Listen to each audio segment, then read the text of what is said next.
There's a lot of superstition about black cats. Especially in the West, they're often associated with bad luck, witchcraft, and the occult. It's an association that's largely unfair and causes a lot of misinformation about them to go around.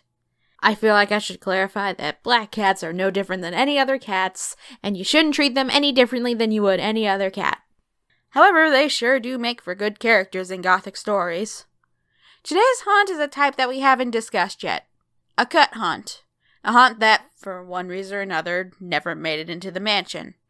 Because sometimes things that are left on the cutting room floor can be very interesting to look at, and to imagine what could have been.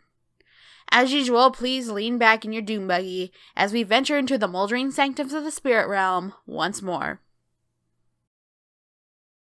Before we talk about the character, let's talk about this man right here, Ex Atencio. Xavier Atencio was an incredibly important Imagineer and did a lot of amazing work for Disney.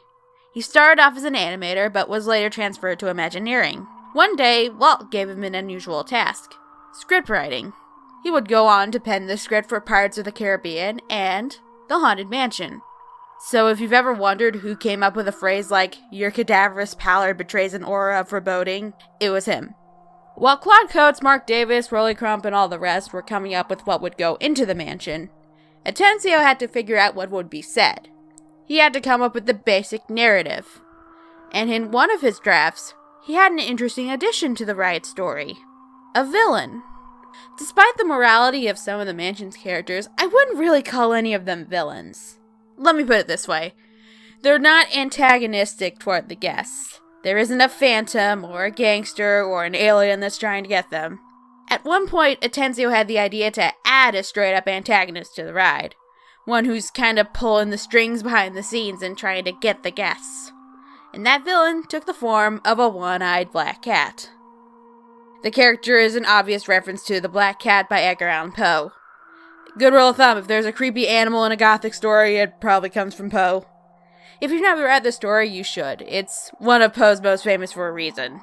The story clearly inspired Atencio to work the titular cat into the story. The ghost host warned the guest early on about the one-eyed black cat, an unnatural being that detests mortals, especially happy ones. Its presence was felt throughout the attraction, as his one eye would have been seen throughout various scenes. Guests would have finally came face to face with him at the very end, and its head morphed into a human corpse head. Or at least, that's what some fans have gathered. Because it was cut, we don't really know too much about how he would have been used. The script for the cat made it fairly far, at least it made it all the way to the recording booth. We have 2 separate outtakes of Paul Frees warning guests about the one-eyed black cat.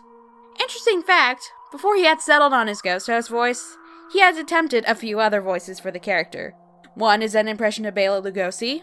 Except for that unnatural and dreadful one-eyed black cat. The other is an impression of Peter Lorre.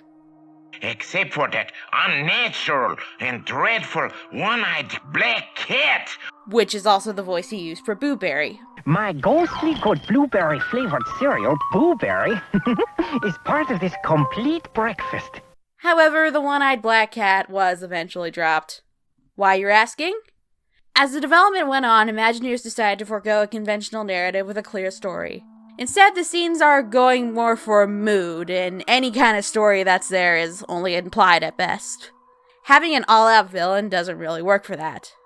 So, they scrapped it, and the cat was never seen again. An advertisement for the mansion sold it as an Edgar Allan Poe-style adventure, which might have been the only remnant of it left. That was until the interactive queue was added to Florida in 2011. One of the big centerpieces of the queue is the composer's crypt. There are buttons that play music when you press on them. On one side, there are traditional instruments. On the other side, there are more kooky instruments. And who happens to be in the bottom right-hand corner? Why, it's none other than the one-eyed black cat, returned to the mansion at last. If you're curious, it just makes cat noises when you put your hand on it. There's a classic saying at Disney Imagineering that no good idea goes to waste, that any little scraps of good thinking will eventually get used in one way or another. I think I've talked about it in past videos, but that really is true. Even in the case of the one-eyed black cat, where it's just a tiny cameo that most people would just walk past, It's an acknowledgement of the ride's history and evolution. But we mustn't dwell on the what-ifs for very long, as we will continue on our little tour. So please remain seated in your doom buggy, and we will proceed in the next video. Thanks for watching.